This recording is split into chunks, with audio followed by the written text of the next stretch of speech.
Where do we begin? So, we're going to review Twister, but I'm not going to be on screen for it. I'm sorry. I feel strongly about this, and I'm going to rage. So I'm just going to walk away first. I need to clear my head, and I hope you enjoy the review.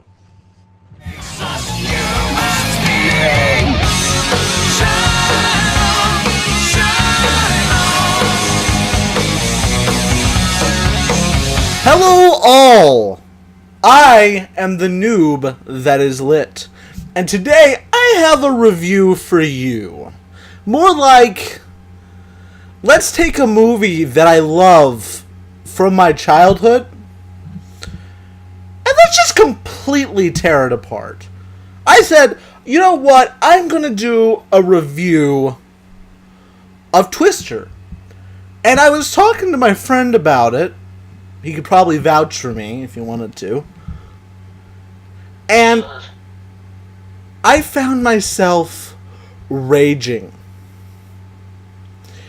And by the end of the conversation, he's going, record, record, record, record. But no. Let me see if I can turn this down. It's clearly too loud. It's never too loud. Alright, there we go. Oh, actually, it's louder? What? How does that make any sense? Oh, there we go.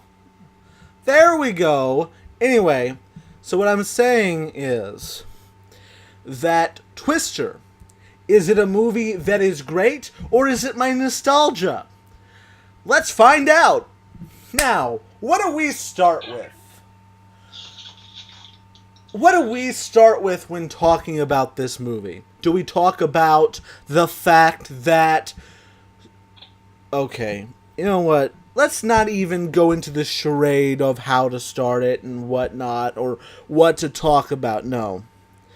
The first thing that... The first thing that triggers me is in the beginning of the movie! Okay, so... There are so many ways they could have done this better. So many ways. And they literally chose the one way that is insulting to the audience. The only way that would have been insulting. The only way it could have possibly been more insulting is if the dad said, well, I've lived long enough, opens door, flies out. Of course he wouldn't have done that, because even a fictional character is not that retarded. No, but seriously. This goes beyond that.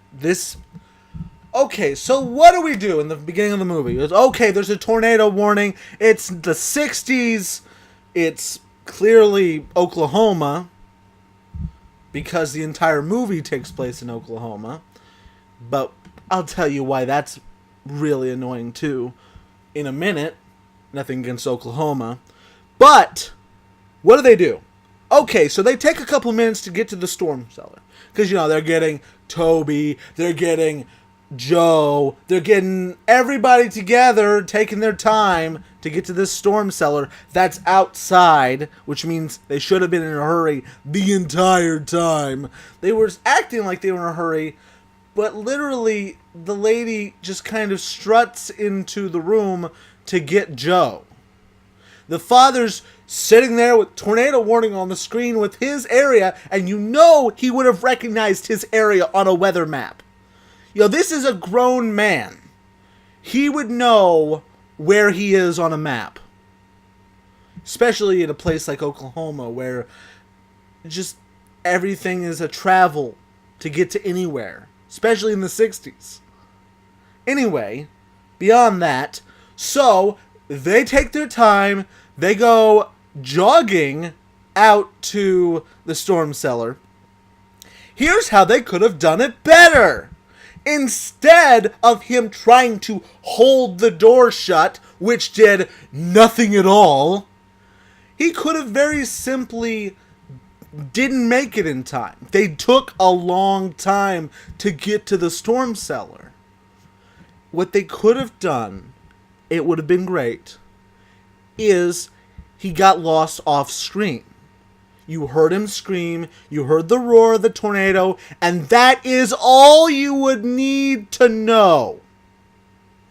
There is something to be said about off screen. Every once in a while, you don't need to see it for it to strike you. Old movies did that all the time, and it was still powerful to the audience.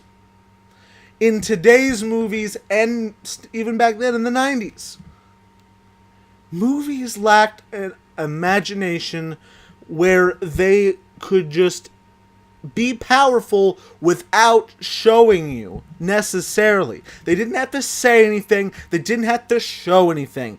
You basically needed some proof that it happened with sound and the reaction of the characters. Because he's gone. Whether Joe saw the death or not, Joe knows. Her father's just gone. So us not seeing him anymore would be kind of like her not seeing him anymore. And we would both, even though these are characters that, well, we don't know, we don't really care about, it's still a reaction that is more powerful because we're going to know the character it affects for the rest of the movie. And on top of this, I've been talking for 6 minutes just about the first scene of the movie. 6 minutes for one scene. I'm taking this way too crazy, but okay, hear me out. I said, show, don't tell, and I say, make a sound, don't tell, or show.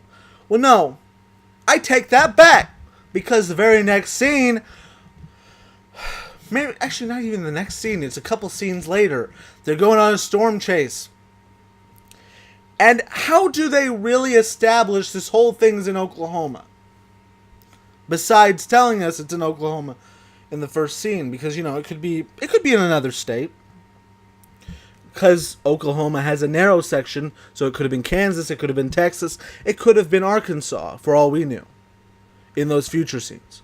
We don't know where she moved. We don't know her life between then and then. Between the time she was a little girl and the time she was an adult chasing tornadoes. We don't know where she went.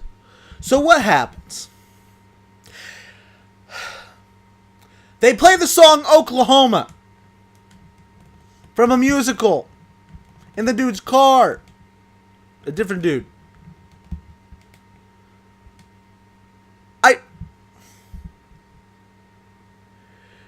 This movie's soundtrack is amazing.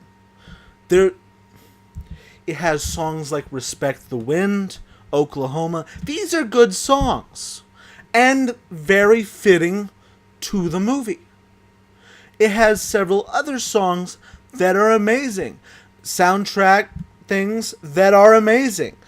Visuals that are amazing for the time. That didn't date well, by the way. But are still amazing because it made memories in people like me who saw the film. However, there's something to be said about discreetness, about not necessarily even telling. It's like I said, show, don't tell. You know what would have been just as powerful as playing Oklahoma, the song, and then wasting money on paying off another band or musical group to allow them to use their music? They could have just as simply, briefly had a sign that said Oklahoma or Tulsa, Oklahoma, however many miles, or Wichita, Kansas, however many miles, though it would have... Kansas? Yes. Anyway,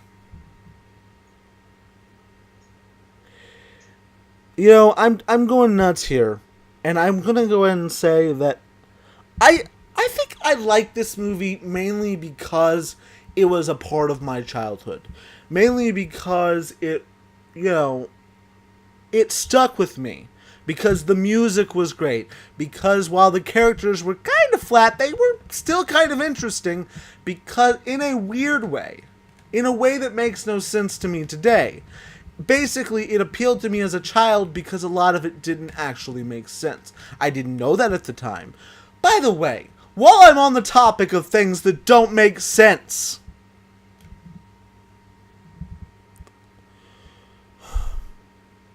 Dorothy would have flown anyway! You didn't have to drive into the tornado for it to get picked up! That's a plot convenient idea to cause characters that were not meant to get back together by force.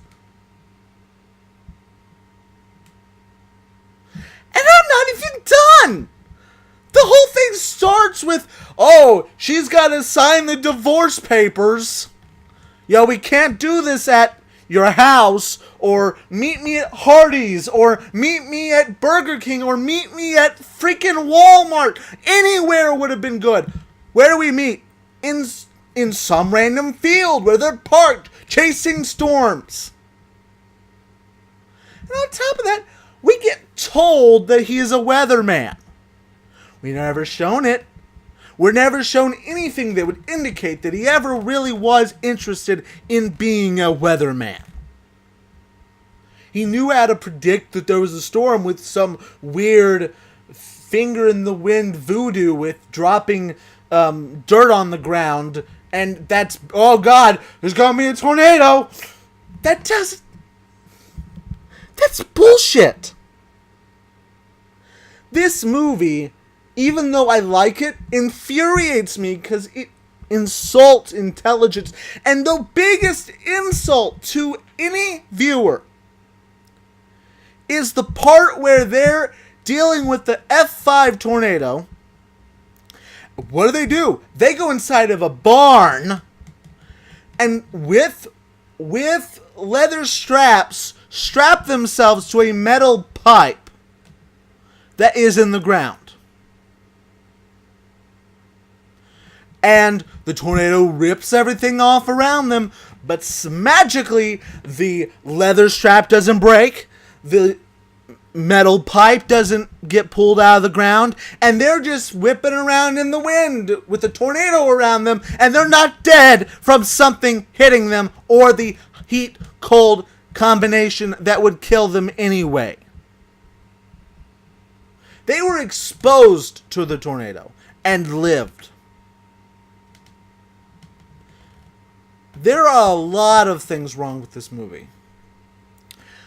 My face actually hurts because of this review. So even though I love this movie, by pure nostalgia, even though it stuck with me and I love it, I have to give this damn thing a 2 out of 10. And 2 because I'm gracious. Because I do like it. Because it stuck with me. Because the storytelling was actually good in the parts where it worked. In the parts where the script didn't completely screw over the narrative into basically being a conjured up mess of forced things that happened. I give it a 2 out of 10. And if you want to crucify me in the comments, I completely welcome it. I respect that if you like this movie, you probably have a reason. Even if it's nostalgia. Even if it's, I grew up with this movie, how dare you? That's fine.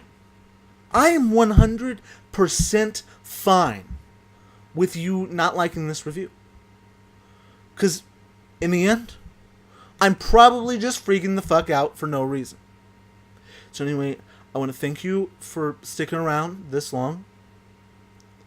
And I appreciate you viewing. Bye.